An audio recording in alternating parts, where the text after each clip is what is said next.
Hi everyone, welcome to RPi Data Science. So last time we have talked about effect size measures for continuous outcomes, and we have actually talked about mean difference, standardized mean difference, and correlations. Today's session will be a continuation of from what we have seen last time in the last three or four videos. So if you want to watch them, I recommend watching them so that the next sessions will be clear. So today we will continue from what we have seen last time, and that will be about effect size measures in binary outcomes. So I will without wasting more time, we'll just proceed. And then the first effect size measure that we use in binary outcome data is risk ratio. It's actually the most commonly used, and it's also easily interpretable effect size measure for binary outcomes. It's calculated for binary or dichotomous data, but if it is not binary, that means you would have to calculate incidence rate ratios, for more than three outcome data. There is a different effect size measure for trichotomous or more than anything that's different from binary. Yeah. So risk ratio is actually a proportion of two different groups. So that means a proportion of something in the exposed group or a proportion of something in the control group. That's how you. So let's say you have this experiment. So you have an event. It could be a disease, and then you have no event or no disease. That means positive, negative, and then you have a treatment, so that you have group provided treatment, and then there is a control group. So if you assume the people who were treated and they have the disease, they were exposed and they have the disease, they can be assigned as A, and then those who were treated and they don't have the disease, that will be assigned as B. And then if you see control, and this is a standard 2x2 table that you in epidemiology or in many of your basic statistics, or I don't know, psychology or whatever kind of courses. So you have A plus C, that means total number of events and the total number of no events, and then you have the total number of people treated with some kind of treatment, and then you have the total, that means at the end you have. So if you want to calculate risk ratio, the first thing you have to do is you have to calculate the proportion of the event among the treated group, and that will be A over A plus B, and that's A over the total number of people treated. And then the total number of the proportion of events among the control group will be that will be the B, C. This is the event C over C plus B. So that means C over the total number of control group. And if you take a ratio of the two, so that means this is a risk in the control and the treatment group, and then there is a risk in the control group. So what you can do is you take the ratio of the two, so that you can get the risk ratio. So you take the risk ratio, that means the proportion or the risk in the treatment group, and then the proportion or the risk among the control group. Then if you take the ratio, that means you will find out the risk ratio. So we'll not waste more time on risk ratios. We will just continue talking about meta-analysis of risk ratios. And risk ratios, as you know, they are always positive. They cannot be negative. They can be zero, but they can never be negative. And that's that will create a problem in your meta-analysis because they are skewed. They are positively skewed. Meta-analysis requires your effect size measure to be normally distributed, but this is not going to be normally distributed if you deal risk ratio as it is, because it's always from 0 to positive infinity. So this is problematic. That means risk ratios don't follow normal distribution. So you have to deal with this. What you can do, what you do to solve this problem is you transform it.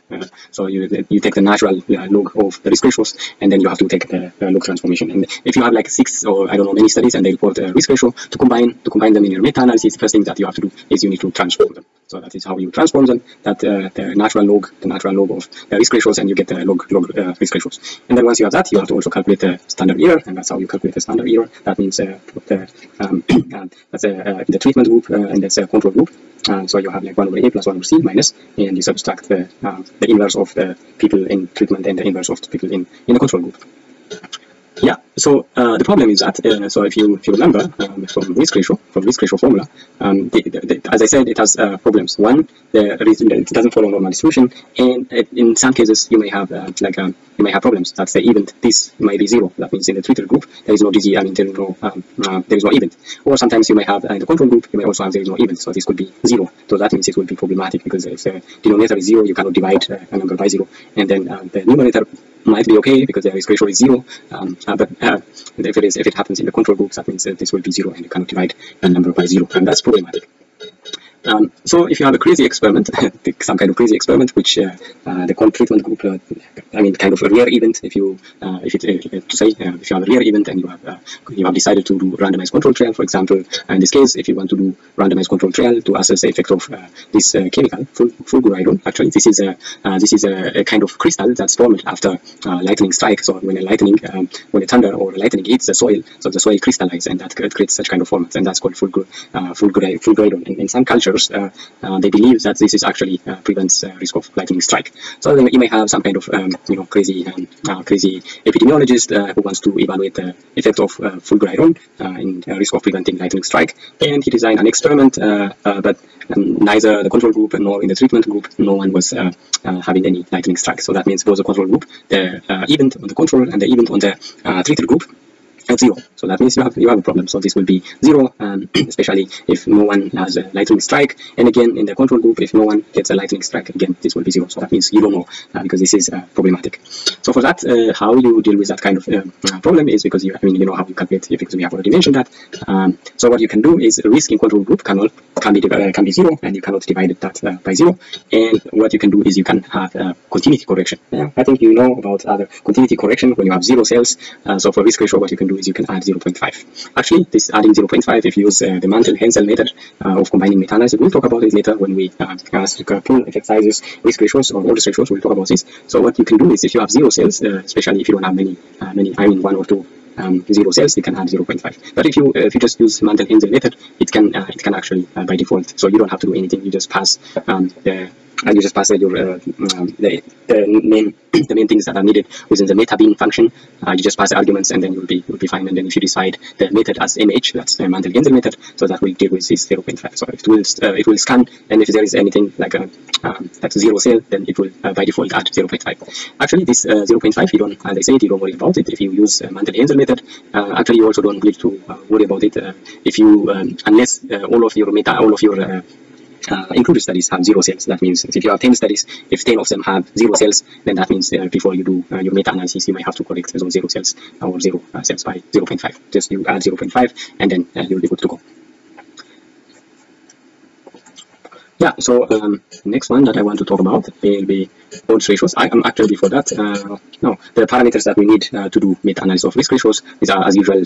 So that's what you need. Event E, that means the number of events in the treatment or experimental group, and the number of events, the number of sample, actually the total number of people included in the experimental group. And then event C will be the number of events in the control group, and then the sample size in the control group. These are some of the things that you need for your meta-analysis of risk ratios.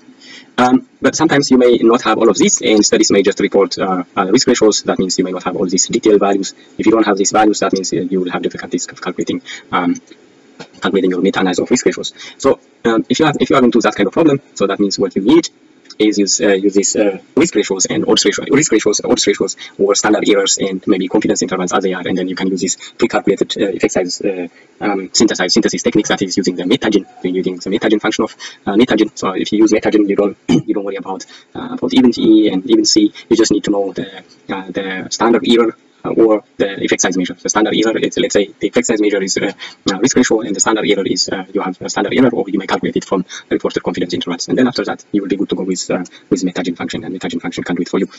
Yeah, so that's the parameters that you need for doing meta-analysis of risk ratios. The next one that I'm talking about, that I would like to talk is yeah, so the next one that I would like to talk about is odds ratios. So the way odds are calculated is, or A over B or A C over D, and then after that you calculate odds ratios like AD over BC. And the same problem like odds ratios, they are also skewed to the right. So there is odds ratios never get below 0. They are not no-negative odds ratios. So what you can do is you have to again take log transform it. You have to log transform the reported odds ratios, and you get the log odds. So to calculate the log odds, this is how you do it: log OR, and then you have the reported odds ratios, and you take the natural log odds. In R, you simply take the log, and then if you simply use log, that is taking a natural log. Yeah, and this is how you calculate the standard error. So standard error of log odds ratios is calculated like this: you just take the inverse of sum the inverse of every cell, and then take the square root. Then that means you calculate the standard error. Again, the same problem.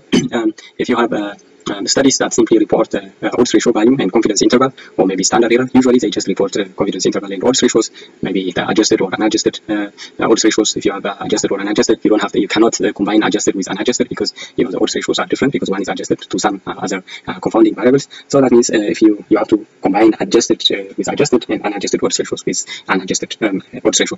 And if they just report odds ratios and they don't report these values like A, B, C, D, so what you can do is, again, you have to use the metagen function. You have the pre-calculated effect size measures, that means you calculate log odds, and then after that you calculate the standard error, and then after that what you can do is you use Meta-Gen, and then in bracket you define the effect size measure, that's odds ratio, and then standard error. We will see it. Sometimes the odds ratio could be complicated to interpret. So interpreting odds ratio is more difficult because the risk ratio is quite easier for many people. So odds ratios many times actually in publications or in many occasions they are wrongly interpreted as risk ratios, which in fact are a little bit different. So if you really prefer to interpret odds ratio in terms of in a way that risk ratios are interpreted, that means you have to change recalculate all the risk ratios from reported odds ratios. The way you calculate risk ratio from odds ratios is you have to use this formula. So you have to calculate this 1 minus C over n control plus C over n control times the odds ratio, and then you divide odds ratio by that number, and then that means you calculate the odds ratios, I mean the risk ratio. But usually I personally prefer to meta-analyze odds ratios as they are, but it depends. Sometimes you may if you want to convince policymakers who might be risk ratios might be easily interpretable, then you could also do this way and then convert odds ratios to risk ratios and then meta-analyze, and then you should be again fine with that. So to do meta-analysis of odds ratios, that's the same. Odds ratios, you need event E, the number of events in the treatment or experimental group, and then the sample size of the treatment or experimental group, and then at the end you also need for the control group. Again, as I said, sometimes you may have you may not have all these values, so you cannot have these values. People may just report odds ratios and 95% confidence intervals. In that case, you are fine, especially for adjusted odds ratios. You cannot really determine this for adjusted odds ratios because it's the odds ratio values is adjusted for other factors, so you cannot really determine all these values. In that case, you have to convert the reported adjusted odds ratio with log E, and then again from confidence interval you can calculate the standard error. That means what you can do is you take the upper limit minus the lower limit to calculate standard error from confidence interval. That you can do is upper limit minus lower limit divided by the square root of actually 3.96. Then you get the standard error. Yeah. Actually, there is a Cochrane guideline in the Cochrane handbook. You will find that formula. So this is actually the formula you need to. Let me bring it this way.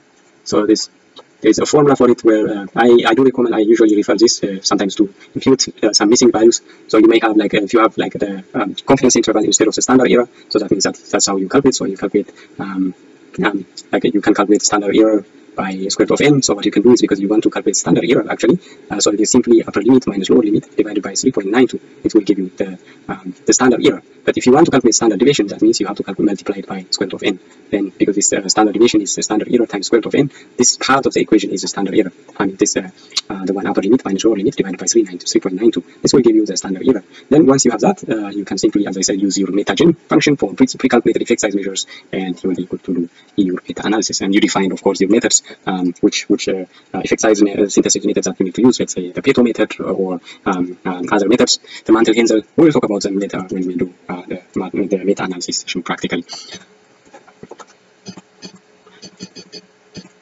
Yeah, the last effect size measures that I would like to talk about is hazard ratios. Hazard ratios are actually also commonly reported in time to event data, especially if you have time to event data.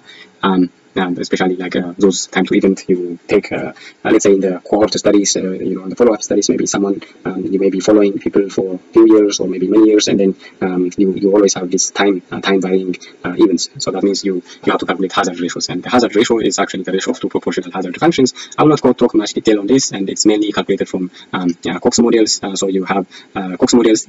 So if you have many Cox models, and then the way it actually follows the same pooling principle as you do for the meta-analysis of risk ratios and odds ratios, because it's also skewed to the right. It's always positive, or maybe greater than 0. There is no negative hazard ratio. So for that, what you do is you have to again log transform it. You take the log odds, and usually studies report the hazard ratio with confidence interval. So from the hazard ratio, you can calculate, from the confidence interval, again with the same formula that I was just showing you from the Cochrane handbook, you can calculate your standard error. After that, you can simply use the Meta-Gen function. With the Meta-Gen function, you define the effect size metric as the log HR hazard ratio, and the standard error will be the one you calculate from the upper limit minus lower limit divided by 3.92, and then you define the SM, that's the method your chosen method. That means your effect size metric. Actually, effect size metric is hazard ratio. Then the Meta-Gen function will do the pooling for you. Yeah, the last thing that I would like to talk about is effect size corrections. So sometimes you may have small sample size. So if you know, when you have small sample size, especially if you deal with continuous outcomes and if you are working with standardized mean difference, you may have problems. So especially sample size of less than 20, it will overestimate the true effect size, because you have less than 20. That means your standard error is very high. So that means the confidence interval is wide and the effect size is usually larger. So it will overestimate the true effect size. It may be far away from the true effect size, and usually it's at least in most in the simulation studies that they have shown that the smaller studies, they overestimate or they overemphasize the effect sizes. Or yeah. Then for those kind of studies, for those studies that you have like this n less than 20, that means you need to correct the standardized mean difference. How to correct the standardized mean difference? You have to correct it this way. That means you have standardized mean difference and you multiply it by this correction factor. This correction factor will be 1 minus 3 over 4n minus 9. Actually, this could be if your sample size is big, so that means this number will be very big. So that means, let's say if you have let's say 4n minus 9. So let's say if your n is about, I don't know, 1000 or something, so that means this number will be really tiny, and that means this 1 minus 0.0000 something, that means it will be 1. So that means HSG will be equal to the usual standardized mean difference that we calculate for larger sample size. But people use, when people say, may actually interchangeably use them, like they may say HSG or standardized mean difference. But if you if you are writing in your meta-analysis, if you use HSG, if you use this correction factor, that means it's better you refer your standardized mean difference as HSG. But if you haven't applied this, that means your sample size are big enough, so you are fine to just use the standardized mean difference. That means you just better refer your standardized mean difference as it is, like as the standardized mean difference. Don't just call it HSG or give it another name. You just use the right name. But if you use the correction factor, then use HSG.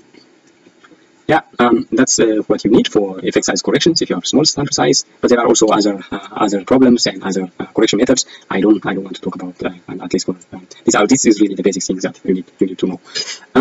And as I said, when n is really large, so this let's say in this graph, so when you have the uncorrected standardized mean difference, so that means not corrected with this factor.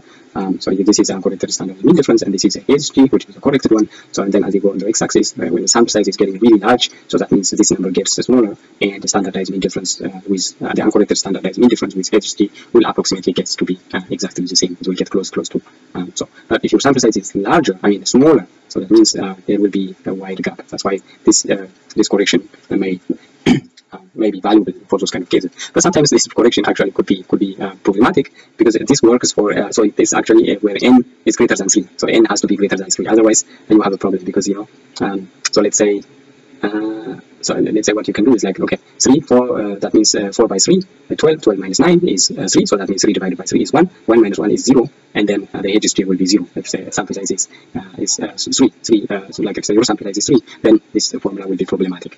So your n has to be greater than 3, of course. This formula works only for sample size greater than 3. It's a 3 between 3 and 20. Actually, this formula will work best. But otherwise, again, it could also be negative. I think it would also be negative, isn't it? Yeah, let's say if you have two samples, 2 people, so 4 by 2, 8 minus 9. Yeah, 8 minus 9 is minus 1, so minus 3 divided by minus 1, that will be plus, so 1 plus 4, 3, that means it will be 4, so your standardized mean difference will be multiplied by 4. So this formula actually, as I said, it works mainly for n greater than 3, otherwise this correction formula will be problematic. Yeah, so to finally take off all of this, so we may have more challenges. So the challenges we have is like when you deal with especially binary outcomes, you may have actually also it works also for continuous outcomes, you may have double counting. So let's say if you are comparing diet interventions versus control group, and you may have like 3-arm randomized control trial, so it may compare like vegetarian diet versus vegan diet. You kind of consider this as healthy diet, so vegetarian diet with vegan diet, and then you have control group. So the effect size will be artificially inflated in those kind of cases. For example, you compare in one vegetarian diet versus control, and then on the other one vegan diet versus control. And then in your meta-analysis, this is just one study, but it has to be inter-trials. So that means you have one row for vegetarian diet versus control, and then you have another row for vegan diet versus control.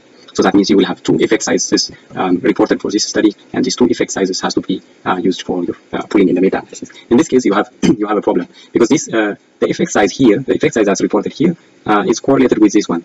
Is correlated with the vegan diet effect size. So in that case, let's say if the control group, if the sample size is actually, if the sample size here and the vegan diet and the vegetarian diet, if they are equal, so the correlation will be 0.5. It will be 0.5. So for those kind of cases, you have a problem, because the effect size will be artificially artificially inflated, because if you add the same effect size, if you add actually the same effect size twice, so that means in your meta-analysis you are using one study twice, so that means your effect size will be artificially inflated. So to do that, to avoid that problem, the first thing you have to do is like you have to split the sample size of the shared group. So the shared group is a control group here. It's a control group. Let's say if it has 400, so that means you divide that, you take that 200. So that means you only take 200 for this group and 200 of the control group here, 200 of the control group here, and then you compare. So that means with that you can kind of correct for the imprecision that this double counting might, or the artificial inflation that this double counting might have caused. So you simply take 200 and 200 here and 200 here instead of taking 400 people twice.